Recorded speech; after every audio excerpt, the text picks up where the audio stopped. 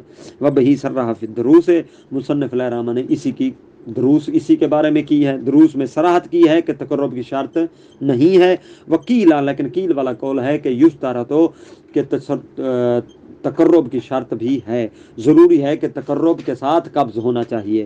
والاول اقوا، شہید ثانی فرماتے پہلی بات اقوا ہے، یعنی تقرب کی شرط نہیں ہے اس میں۔